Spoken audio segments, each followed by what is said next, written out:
Assalamualaikum warahmatullahi wabarakatuh. Tetap semangat dengan Pak Dedi dalam ilmu kimia.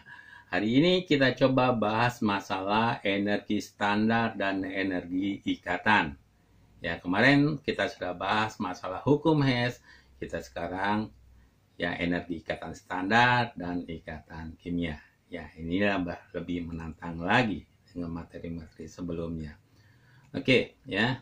Kita akan mulai ya bagaimana kita memperhitungkan delta H reaksi berdasarkan data delta H, ada datanya delta H pembentukan standar. Ini mudah sekali ya.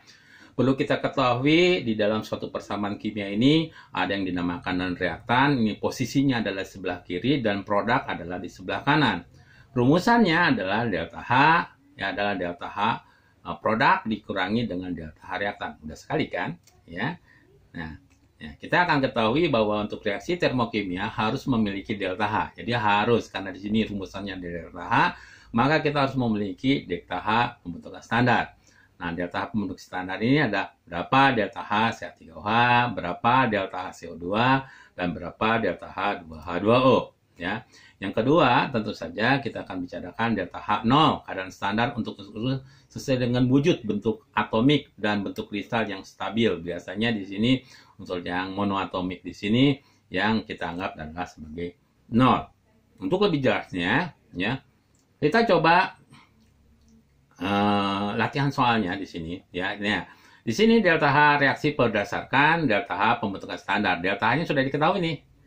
Ya, delta H-nya sudah diketahui bahwa delta H CH3OH adalah sebesar minus 238,6 kJ per mol. Delta H untuk CO2 adalah minus 393,5 kJ per mol. Dan delta H untuk air adalah minus 286 kJ per mol. Pertanyaan yang pertama adalah tentukan entalpi pembentukan metanol. Bagaimana membentukan metanol? Unsur ditambah unsur menjadi senyawa. Itu adalah delta pembentukan. Pembentukan gas karbon dioksida, CO2 dan air. Ya. Nih, kalau misalnya pembakaran sempurna biasanya menghasilkan CO2 dan air. Dan tentukan jumlah kalor yang dibebaskan pada pembakaran 8 gram. Kalau 8 gram berapa kalor yang dibebaskan dalam hal ini, ya? Tentu saja untuk lebih jelasnya ya kita hitung di sini. Tadi kita punya rumusan delta H produk dikurangi delta reaktan, di mana produk itu adalah yang sebelah kanan dikurangi adalah yang sebelah kiri. Yang kanan dikurangi yang sebelah kiri. Di mana kita ketahui bahwa CH3OH, ya di sini CO2 dulu ya. Ada berapa? Ada 1, maka di sini adalah CO2, kita lihat di sini 393,5. Nah, CO2-nya hanya 1 ya, 3 minus 393,5. Ditambah, karena di sini ditambah 2H2O, 2-nya ada 2 di sini. Berapa besar daripada H2O? H2O 286 kalikan minus 286. Kemudian dikurangi delta H produk dikurangi delta H reaktan. Delta reaktannya berapa? Ini CH3OH ada 1, maka ya CH3 minus 238,6 kJ per mol. Minus 2,238,6 ya. Ditambah ya, 3/2. Tadi sudah katakan bahwa oksigen di sini adalah 0. Kalau kita jumlahkan keseluruhannya adalah minus adalah 726,9 kJ per mol. Inilah persamaan reaksinya. Metanol reaksi dengan oksigen menjadikan CO2 ditambahkan dengan 2H2O. Dan perlu Anda ketahui semua bagaimana menyetarakannya. Kita lihat aja. C-nya ada 1, H-nya ada 4, kan di sini ada 2. Ya, maka dikalikan dengan 2. Ya. Bagaimana dengan O-nya? O-nya di sini 2, di sini 2 kali 2 4. Di sini ada 1, berarti kurang 3, maka tulis saja 3/2. Kalau kurangnya 4, 4/2. Kalau kurang 5, 5/2. Karena di sini kurangnya 3, maka dituliskan 3/2. Jadi pertanyaan untuk pertama adalah bagaimana persamaan reaksinya? Ini. Hasilnya adalah minus 726,9 kJ per mol. Bagaimana yang kedua? Kalau dalam 8 gram, maka kita rubah dulu ke mol. Kalau ini adalah kilojoule per mol, maka di sini adalah kalau 0,25 mol bagaimana? Kalikan saja 0,25 mol dikalikan 726,9 kJ per mol. Maka kita akan memperoleh 181,725 kilo Joule. Ya, itulah berdasarkan data pembentukan standar berdasarkan data reaksi. Nah, kita coba yang lainnya lagi, ya. Ya, yang lain lagi. Bagaimana kalau berdasarkan energi ikat? Kalau berdasarkan energi ikat, ya, atau energi atau perubahan entalpi yang diperlukan untuk memutuskan 1 mol ikatan dari 1 mol dalam wujud gas menjadi atom-atom pada suhu 25 derajat Celcius dan tekanan 1 atmosfer.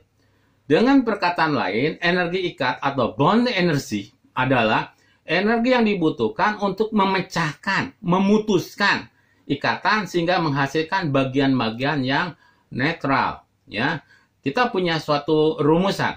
Ya, bagaimana? Ya, perhitungan delta H reaksi berdasarkan energi ikatan, yaitu energi pemutusan dikurangi energi ikatan pembentukan.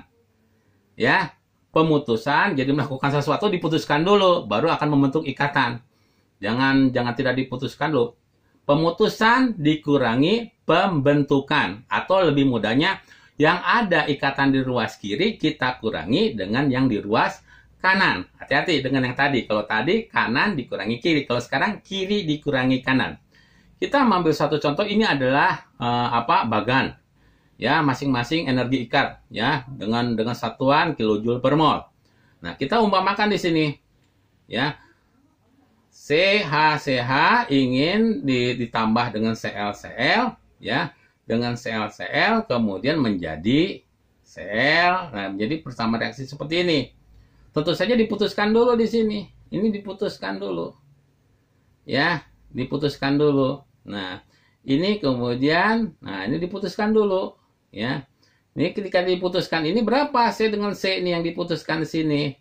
Oh, besarnya di sini ada tertulis. Ya, ini kebetulan tidak sama. Di sini adalah 614. Kemudian juga nanti diputuskan dengan Cl dengan Cl. Ini diputuskan. Berapa Cl dengan Cl yang kita putuskan? Kita lihat di sini. Cl dengan Cl mana ya? Ini 243. Kemudian di sini 244. Jumlahkan ini. 614 ditambahkan 244. Lalu nanti dibentuk lagi di sini. Ya. Dibentuk lagi. Apa yang dibentuk ini?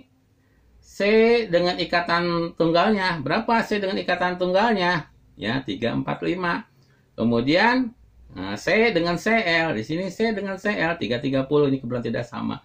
Jadi ruas kiri dikurangi ruas kanan, maka kita akan mendapatkan minus 146 kilojoule. Lebih mudahnya lagi, nanti kita coba dengan latihan berikutnya yang lebih terperinci lagi. Mudah-mudahan kalian bisa mengetahuinya dan memahami. Nah, di sini diketahui energi ikat C dengan H 413 kJ per mol. C dengan C, ya ikatan tunggal 348 kJ per mol. C ikatan rangkap dengan C 614 kJ per mol. C dengan ikatan Cl adalah 328 kJ per mol. Cl dengan Cl 242 kJ per mol. Berapa kali delta H reaksi berikut? Ini berapa delta H ini? Ya, CH3 dan Cl dan sebagainya. Ini kalau kita lihat ini agak rumit untuk itu, ya. Untuk agak biar kita lebih jelasnya lagi, kita uraikan, ya. Kita coba menguraikan. Nah, kita uraikan di CH3. C hanya ada 3 nih. CH ikatan rangkap, CH ini kita uraikan. Cl dengan Cl itu usah. Ini C dengan H, C dengan H dan sebagainya. Kita uraikan. Di sini ada Cl, maka di sini dengan Cl seperti itu. Ya, dengan Cl seperti itu. Ya, kita coba satu persatu dulu. Kita coba yang pemutusan dulu lah. Kita coba dengan ini pemutusan. Diputuskan dulu nih. Ada berapa yang kita putus? Coba CH 1, 2, 3, 4, 5, 6. Oh, berarti ada 6 dengan CH. Berarti 6 kali 413. Sekian jumlahnya. Apalagi yang diputuskan? C dengan C. Oh, ada 1. Besarnya 348. Anda nanti lihat. Angka-angka ini ada di dalam tabel tadi. 348 kJ per mol. Terus apa lagi diputuskan? Ini lagi kita putuskan. C ikatan rangkap dengan C. 1 ada yang 1, 614.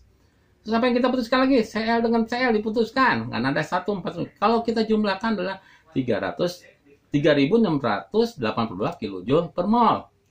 Oke, yang kedua. Ya, tadi adalah pemutusan. Nah, kita bentuk.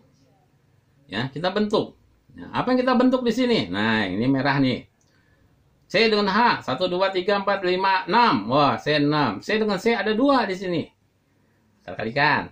Oh, C dengan Ca ada 2. Kalikan, kita jumlahkan hasilnya 3.830 kilojoule per mol. Kemudian apa? Kita gabungkan keduanya.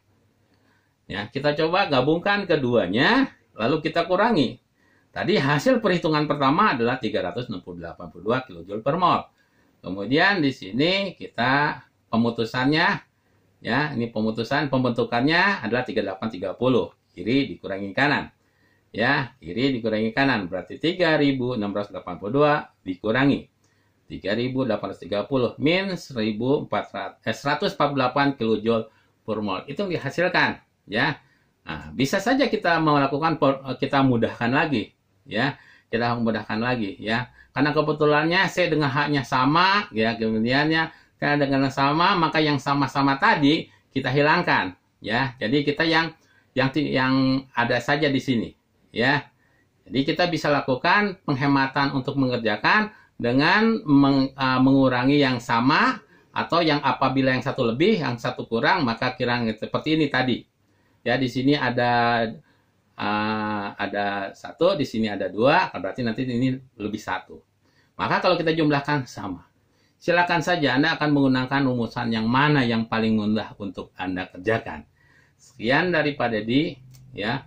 Mudah-mudahan ilmunya bermanfaat untuk kalian semua dan Anda dapat memahami dengan seksama. Cukup sekian dulu. Assalamualaikum warahmatullahi wabarakatuh.